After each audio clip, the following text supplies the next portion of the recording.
अब सवाल आता है कि इसका सॉल्यूशन क्या है। बड़ा सिंपल है। सबसे पहले तो हम सबको ये मालूम है कि वैज्ञानिक से लेके एक अनपढ़ हेल्पर तक सब एक दूसरे से जुड़े हैं।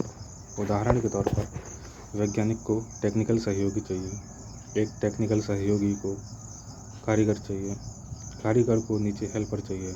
सब के सब एक दूसरे से जुड़े हैं। हाँ, इसका इस्तेमाल कैसे किया जाए? तो लैब को नई फैक्ट्री, फैक्ट्री को नया स्कूल और कारीगर को नया शिक्षक बना दिया जाए। वैज्ञानिकों को, कारीगरों को, इंजीनियरों को, सबको। अभी भी बात सही से क्लियर नहीं है। अब सुनो, सरकार एक प्रोग्राम शुरू करे, रिकॉग्निशन ऑफ प्रायर लर्निंग। इसमें होगा ये कि जो भी उस्ताद लोग हैं वो सरकार को एक टेस्ट देंगे और अपनी काबिलियत प्रदर्शित करेंगे। सरकार तुरंत उनकी भर्ती करके एक फैक्ट्री में ले आएगी, सरकारी फैक्ट्री में, जहां उनको 7 घंटे काम किया जाएगा और 1 घंटे की पढ़ाई। इससे क्या, सरकार को जल्दी से जल्दी ज़्यादा से ज़्यादा फैक्ट्रियाँ खोलने में मदद मिलेगी और टैलेंट ढूंढने में चूक नहीं होगी। अब इसके बाद फैक्ट्रियों में जो हेल्पर होंगे, हेल्पर की पढ़ाई कुछ इस तरह से होगी कि 7 घंटे वो कारीगर की हेल्प करेगा, छोटे मोटे काम करेगा और 1 घंटा छोटी मोटी चीज़ें सीखेगा, जैसे कि हिंदी, इंग्लिश, गणित। और जब वो काम सीख जाए तब वो भी रिकॉग्निशन ऑफ प्रायर लर्निंग का टेस्ट देके कारीगर पोस्ट पा सकता है। अब कारीगर क्या करेगा? वो टेक्निकल सहयोगी की हेल्प करेगा। कैसे? उसको अपनी स्किल्स का फ़ायदा देके प्लस 1 घंटा लास्ट में पढ़ाई करेगा, जिसमें वो हर चीज़ के टेक्निकल टर्म सीखेगा।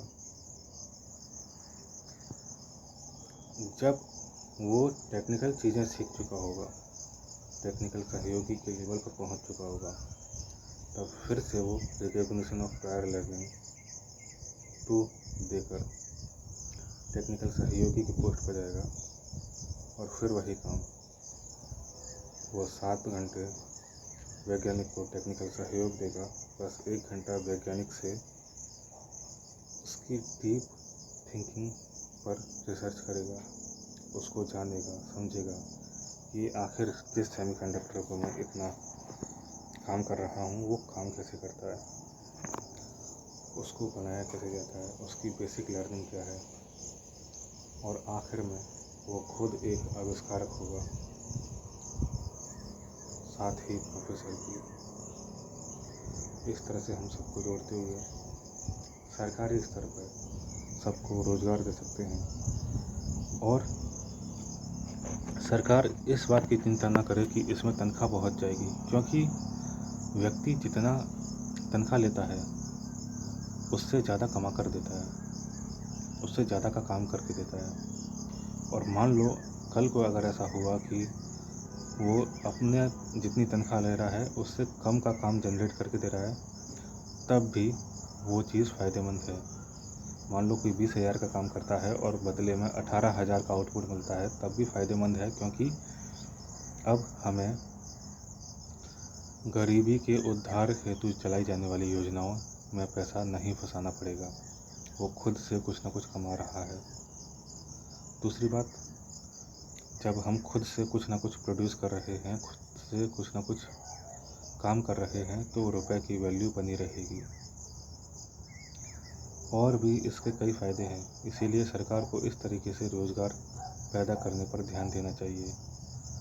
और सबसे आखिरी में मैं ये कहना चाहूँगा कि हर इंसान के पास एक दिमाग, 2